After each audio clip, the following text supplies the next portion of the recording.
This is Town Historian's Log for April 3rd, 2023, and here we are at the back of the old Cineplex complex, the movie theater that was originally located in the Summit Park Mall in 1973 and 74, but was eventually relocated to its own building, and which was eventually torn down about 20 years ago or so.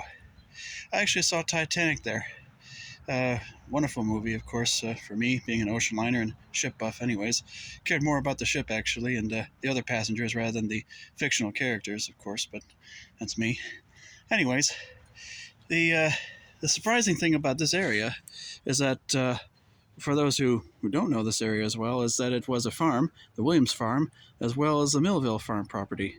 It was a dairy farm area, and what you can see off the back of the old parking lot today of the old movie theater, with the Summit Mall back there in the distance, are these posts, fence posts. They still have their barbed wire attached to it from one of the farms that used to be right in here.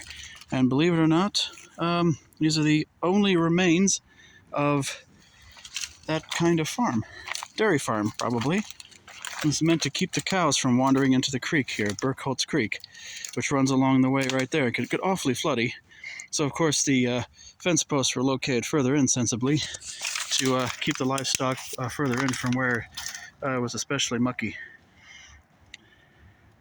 There's two more.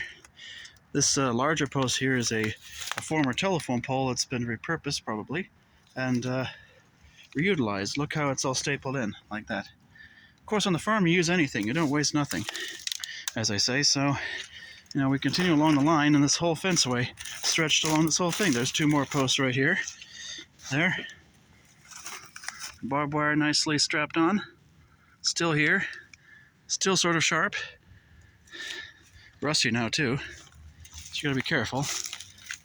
Not that anybody comes back here, but, not like when the theater was in operation did they used to come back in here and smoke and drink and whatever else. Of course, there's another post there, another post there, and so forth. And we go along the line. There's another one lying right there. It's fallen over. The wire's still on the ground, though. Here we have another one.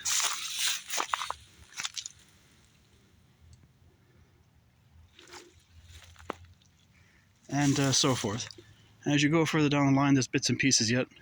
Probably for another 40 or 60 feet on, probably. See, I did some cleanup work back here for the Buffalo Niagara River Keepers. Now they're the water keepers. And coming along this area and picking up various tires and plastic and other junk, looks like it's a lot better looking now than it was then. I came across these posts and I thought, isn't that interesting? And then I eventually became a historian. I decided I'd eventually come back here again and have a look at these. It's no big deal necessarily, but just to see the bare remnants of a farm that isn't around anymore. But when you consider how much the town has changed in such a relatively short amount of time, you understand that to have a farm this close to the city of Niagara Falls, for example, was quite rare by the time the Summit Park Mall was built. That's the Summit Park Mall in the background right there. That's it, in there. Farming was becoming extinct over here. In fact, by the time the Summit Mall was built, the Williams family who owned that land and into Niagara Falls, the city just across Williams Road over there more, they were actually the last farm owners. They had the last farm in the city of Niagara Falls, basically, at that point. Arthur Williams, who actually attended the groundbreaking and the opening ceremonies for the mall by the time 1973 rolled around. So it's a very momentous year that year, by the way.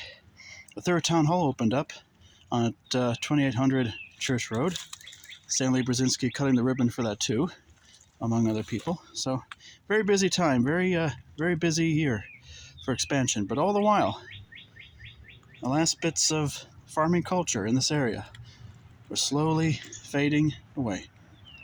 So this is Justin Higner, April 3rd, 2023.